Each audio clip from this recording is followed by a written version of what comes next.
Hi, you're on the Bible Forum. I'm Warren Sprouse. We're here every Sunday night from 8 until 10 p.m., looking at life through a biblical lens and trying to solve all the world's problems in 2 hours or less. You don't have to have me to tell you that the world is in turmoil. There are things happening. Some things are happening because they can. People are taking advantage of the chaos to get some of the things that they want or that they think are important. And this is one of those things. This is about Samaritan's Purse. Franklin Graham is the head of that organization. I always thought he started that organization, but he did not. But last Friday, a group petitioned Samaritan's Purse to fire Franklin Graham. Their plea was, tell Samaritan's Purse Franklin Graham's hateful pro-Trump politics are ruining your credibility. Graham is unabashedly a supporter of Donald Trump's policies and programs. I don't think he's a supporter of Trump as a person. But in the petition, the group asserted that if the directors of Samaritan Purse truly believed in their purpose of sharing God's love, they'd throw that man out. What did he do? Well, he wrote, quote, the final night of the 2020 Republican convention began with a partisan appearance from the notoriously homophobic preacher Franklin Graham, who prayed, I thank you tonight for our President Donald J. Trump in the mighty name of your Son. That's how the petition started out. Standing behind a Trump-Pence campaign sign, Graham also used Jesus' name to give thanks for the many blessings we have received these past 4 years. Now, we would hardly consider family separation, the deadly federal COVID-19 response, rampant corruption, authoritarianism, or ongoing systemic racism to be blessings, the group asserted. They went on to say, while faithful America commends Samaritan's Purse for their important work for the sick and the poor, Graham's hateful politics and support of President Trump is damaging the credibility of the International Christian Aid Organization. The group went on to assert that if the directors of Samaritan's Purse care about their credibility, and if they truly believe in their purpose of sharing God's love, then Graham's hateful support for Trump should show them that it's time to find a new chairman and CEO. Methinks these people are living in a bubble. They need to get out more. A recent story on CBN News talking about left-wing insanity infecting academia today included a tweet by somebody called Timothy Snyder. He's apparently a professor in the Department of Religious Studies at the University of California in Santa Barbara. Professor Snyder tweeted that if he had a time machine, he'd go back and assassinate Jesus of Nazareth. Now, take a second to consider the irony of such a statement. He'd go back and he'd kill Jesus, presumably to stop his message from spreading throughout the earth. Breaking news. That was already tried. It failed spectacularly. And he teaches your children. A shocking New York Times report published just last Saturday revealed that the novel coronavirus is not nearly as contagious as we were led to believe by the experts. Apparently, with America's COVID-19 testing, we can diagnose whether an individual has contracted the coronavirus.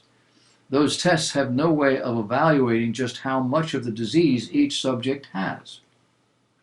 As a result, the individuals with almost no symptoms and little chance of spreading the disease have been testing positive. Up to 90% of the people testing positive carried barely any virus at all, according to a review by the Times. Thank you, media. Jared Kushner, senior advisor to U.S. President Donald Trump and son-in-law, said in an interview published last Tuesday that he believes it is possible all 22 Arab states will make peace with Israel, and that a fourth Arab country could normalize relations with Israel within months. Speaking to the United Arab Emirates state-run news agency WAM, Kushner said, obviously anything could happen, but the reality is that a lot of people are envious of the move that the United Arab Emirates has just made. He's talking about peace with Israel. A lot of people, he says, want access to the technology, the economy, and the advancement that Israel represents. Israel is like another Silicon Valley for the Middle East, he added. To date, Serbia and Kosovo, possibly Sudan, Bahrain, and Oman. Tomorrow? Who knows? Former acting director of national intelligence Richard Grenell, just back from the Middle East on a mission for our government, was asked to speak to news reporters, which he was happy to do. They, however, were not interested in anything he had to say. Did I mention he was just back from the Middle East from a mission for our government, and he's the national director of national intelligence? They didn't care anything about what he had to say. The issue, opening up relations with the United Arab Emirates. It's an historic agreement featuring a peace deal between Israel and another Arab nation. First time in 20 years.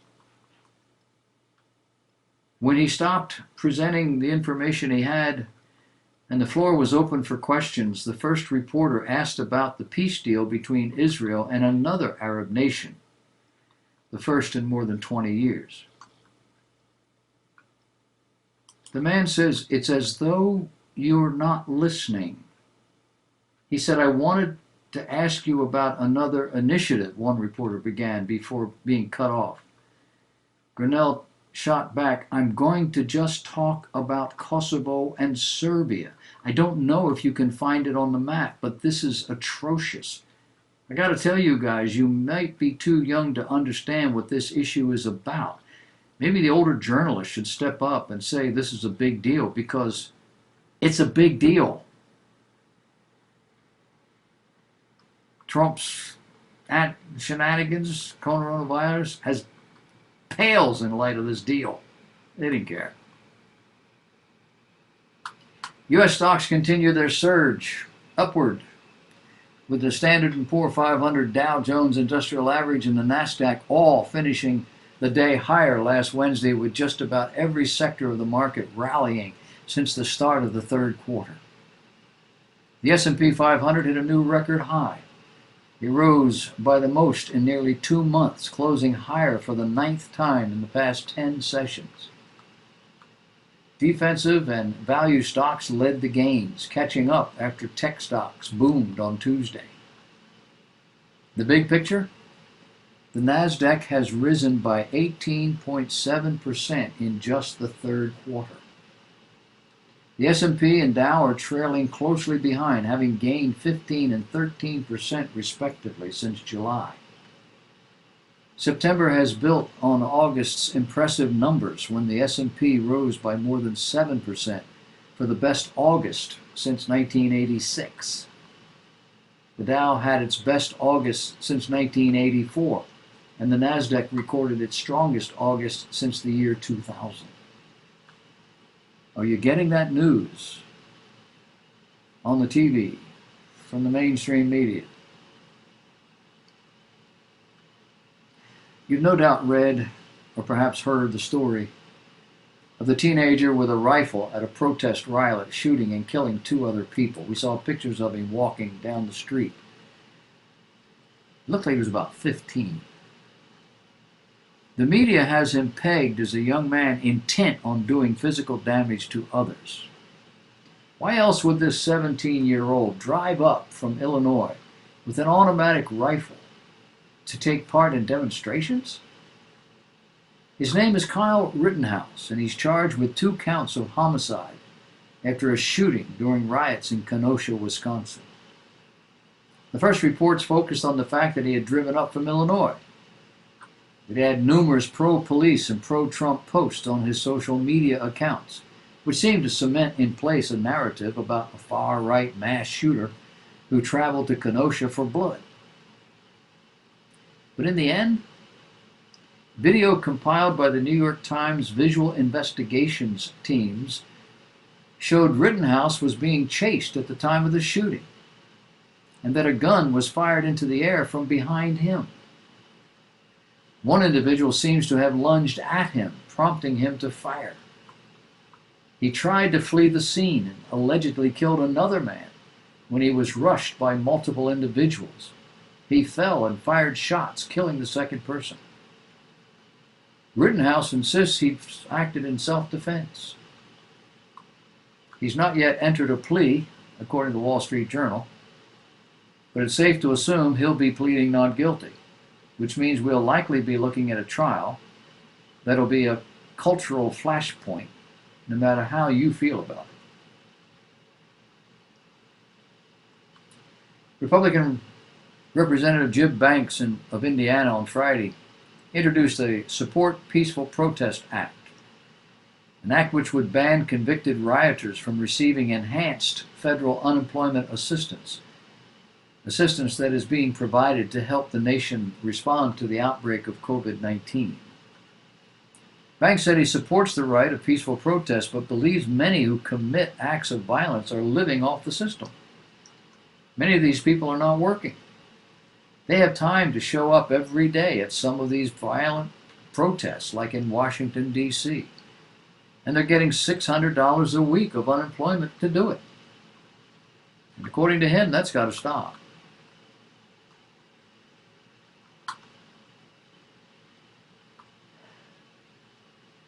Do you know what it is to actually be mature? Dr. Stephen Marmer is a psychiatrist at UCLA School of Medicine. And he believes the agitators we see in every major liberal city are children in adult bodies. He calls it a dangerous combination. To function as a rational adult, these children must grow up. In a short video, Dr. Marmer offers 5 characteristics of maturity.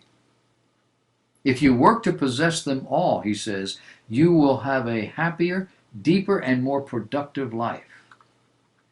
The 5 characteristics: taking control. You can overcome the things over which you had no control. Things about where and when you were born, who your parents were, etc. And you can chart your own course. Refusing to act, waiting to be rescued, seeing yourself a victim, those are signs of immaturity. Secondly, you can take responsibility. You are responsible for what you do. If you make a mistake, acknowledge it.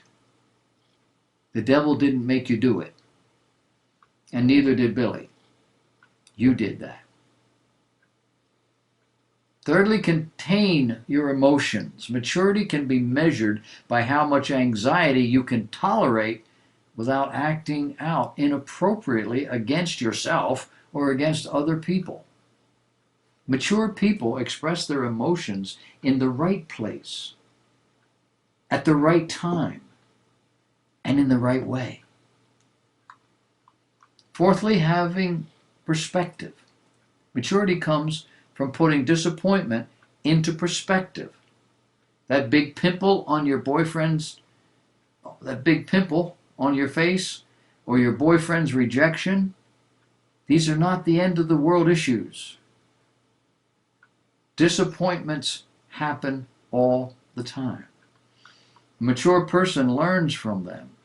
A mature person gains strength each time he or she recovers.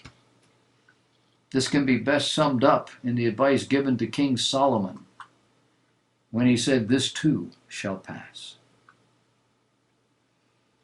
Fifthly, being able to discern the reasons for someone's words, actions, or beliefs, even if you don't share them. How many socialists, Antifa, BLM activists possess even one of these qualities? Meanwhile, they loot, they burn businesses built by hardworking people, many of them minorities, all the while claiming to be fighting for them. It's a definition of lunacy. The polls show that those of us who are conservatives are happier than those who are liberals. Here's how liberals think. If we're unhappier, they reason, it's because we are more upset than conservatives over the plight of those less fortunate than ourselves. The conservatives are happy because they don't care. But common sense and data suggest other explanations. Dennis Prager, in an essay entitled "Why Unhappy People Become Liberals," points out how unhappy people are more likely to adopt leftist positions because they're easier. It is far easier to paint oneself as a victim of some sort of ism than to stand up against it and fight. Additionally, while conservatives assume life can be hard, and so people have to work hard, liberals assume utopia is possible. And life should be perfect. And when it's not, it's got to be somebody's fault.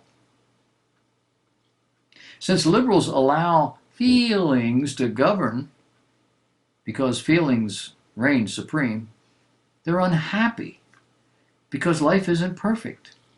America isn't perfect. It's not a utopia. It's a form of immaturity. He talks about containing emotions. Maturity can be measured by how much anxiety you can tolerate without acting out inappropriately against yourself or others. If socialism is such a great idea, where are all the happy socialists? Or could it be these people believe absurdities, which is why they're committing atrocities? This is no way to live, people. Grow up. Mature. Become productive citizens. That's the way to happiness. Didn't your mama and your daddy teach you that? Of course not. Parents generally have not parented children in the last 50 years. Send me the letters. You were here 50 years ago? I had children 50 years ago. I'm telling you, it was different. Parents raised children, taught them, cared for them, guided them, helped them become successful. Today, we give them school, we give them food, we give them TV, we give them phones, we give them the internet, and we say, don't do anything bad. I'll be home at 6. Tell me I'm not telling the truth.